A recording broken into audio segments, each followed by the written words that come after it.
Have to ask you about Sin City, one of my favorite films of all time.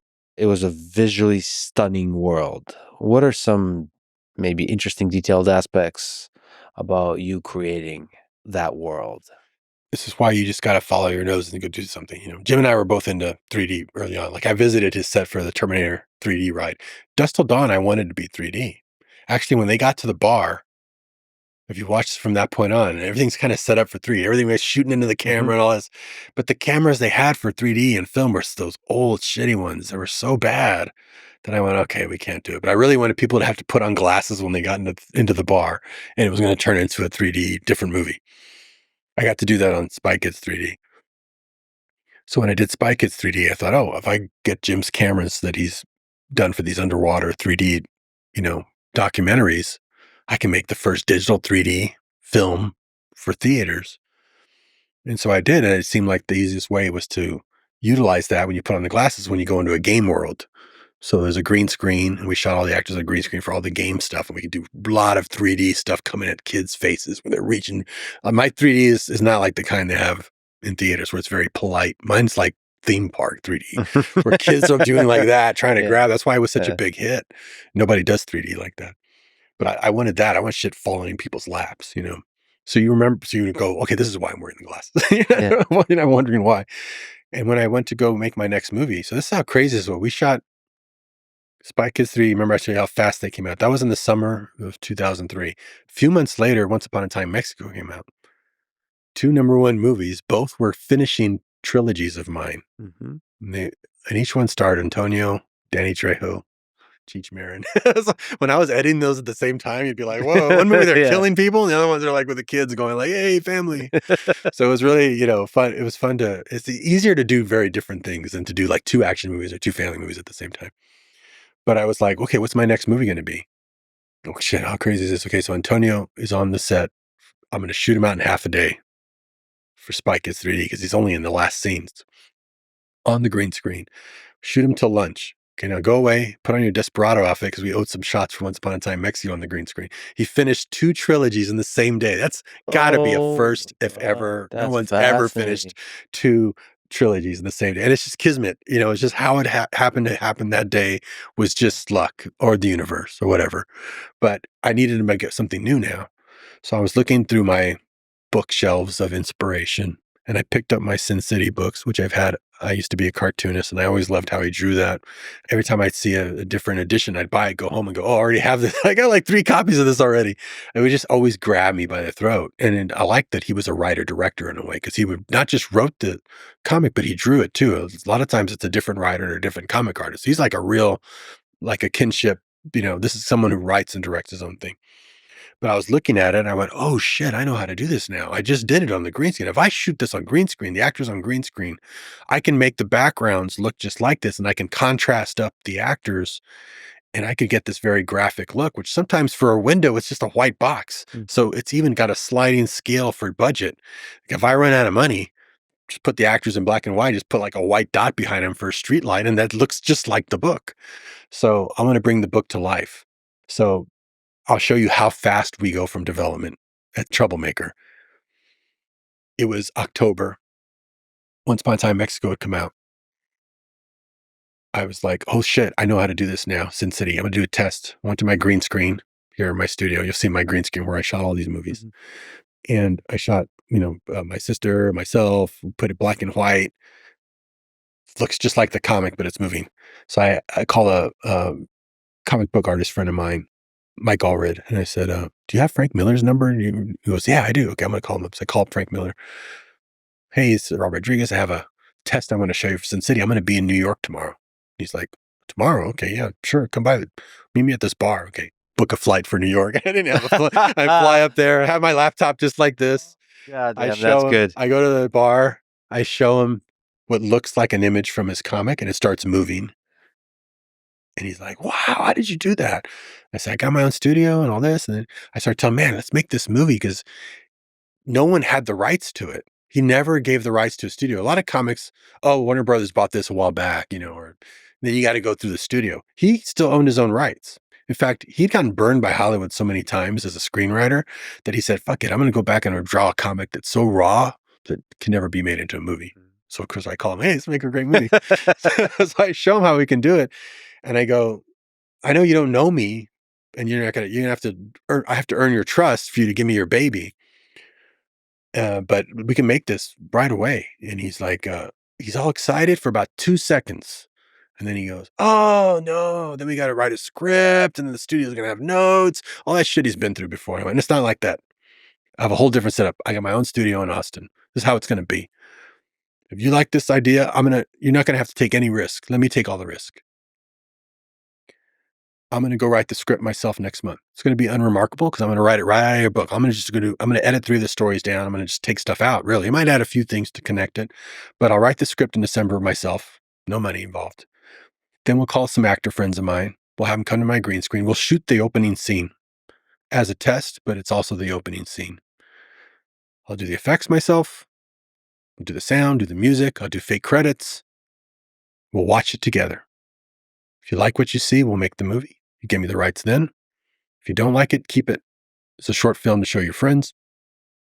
It'd be really cool. So he's like, all right. There's nothing on him to do. It's all on me. I write the script in December. January, Josh Hartnett, Marley Shelton come down, fly Frank in. We're shooting for 10 hours on my green screen. We shoot that opening sequence. Incredible opening sequence. Record his voiceover right then in my little voiceover booth. Marley Shelton comes up. Why did I hire him to kill me? I don't know. Let's go ask Frank. He's right here. Let's go ask Frank. I want to know myself. So he tells her, and he's like, I want to do this movie. He's already, I was like, I tell you, Frank, I used to be a cartoonist. It's the same thing. You're already a director. You're just using a pen instead of a camera. The performances you get out of your paper actors are phenomenal. The shots you do are like beyond any DP's ever done. And the visual look, we've never seen that. I want to just take this and make it move. I just want the comic to move. Any other studio would just go make it look like any gritty crime movie, and they would miss the point that it's the visual is half of it. I want it to look just like this because it would be the boldest movie anyone's seen, because that's how it reads when I read the book. It's like if this was moving, it would be the most phenomenal movie. In fact, I asked him, do you ever feel like directing any of these short ones? I thought about directing The Big Fat Kill maybe as a short film. You should come direct that one. Shit, you should direct all of them with me because I'm really copying it right out of a book. You should direct it with me. All right, let's go. So then January, okay, so remember, I met him in November. I wrote it in December. January, we shoot the test. Took me a couple weeks to do the effects. He loves it. I make a meeting with Bruce Willis, show it to Bruce Willis. What's so cool about doing that opening scene is that any actor I show it to now, I show him the book, which is awesome. You'd be playing this character, but look at this test. Let me show you the book, what it looked like before I turned this test into a test. He watches it, Josh Hartnett, voiceover, music, titles come on. First name on the screen, Bruce Willis. And I go, hey, look, you're in the credits. You have to do it now. Manifesting it, right? He's like, shit, man, this is great. I'm in. He's in. Wow. Go get everyone else from that was just easy to get. And we were filming the movie. So February, right? Building the few little sets we had, like the bar. I told Frank, we don't need to build a bar, but I'm going to go ahead and build a bar so we have a place to go have script meetings. Everything else will be green screen. We'll build fake steps and things out of green. So we're doing that, and I'm casting the first one. We're shooting the movie by March, the beginning of March. And I remember because my son was born March 3rd. And I was in LA for his birth because I was also recording the orchestra for the score I wrote somehow in the past few months for Kill Bill 2. That's how much stuff was going on. Yeah. You know, that's like when you just let it flow, you're just riding the wave. You're not doing any of that. So that's what's by staying in that like urgent, there's always the deadlines are just pushing you to create stuff. And we shot the movie so fast in record time. Now, not only that, I shot a whole other movie that year.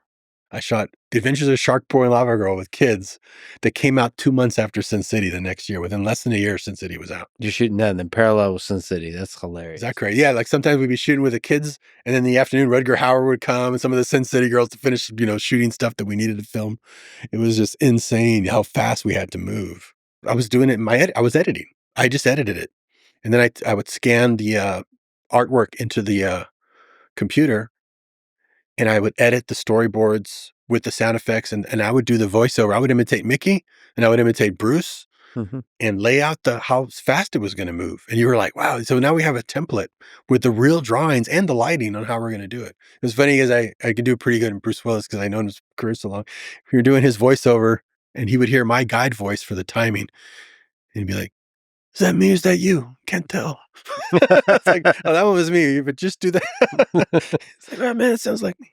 First of all, why haven't films like that been made? Well, it's a very specific look because it went to that comic.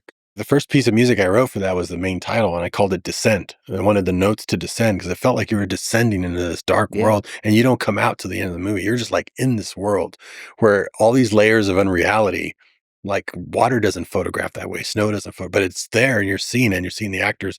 So you're just really, like a dream world. Yeah. So I was really into it, and I did tests for the most difficult shots first. Like, how do I get his tape to glow in the Mhm. dark, like in the comics, so it's still in the shadow. And I realized, oh, I'll use fluorescent tape and a fluorescent light. That way I can keep it, we can still key it. Like I started just doing my own visual effects like that early on because I knew technology was changing so fast that I would need to just know how to do it like a magician. Shooting digital, nobody wanted to touch digital back then. DPs were all afraid of digital. They didn't want to have to learn something That's new. so fun. So I had to DP it. So me photographing it, I'm like, it's so fun to cut because I mean to light, like you have to have that light out of frame right now. But I could bring the lights in right here as long as it was they're not crossing it. I'm just going to take it out of the green anyways. I could have the coolest light on everybody. Cool edge lights.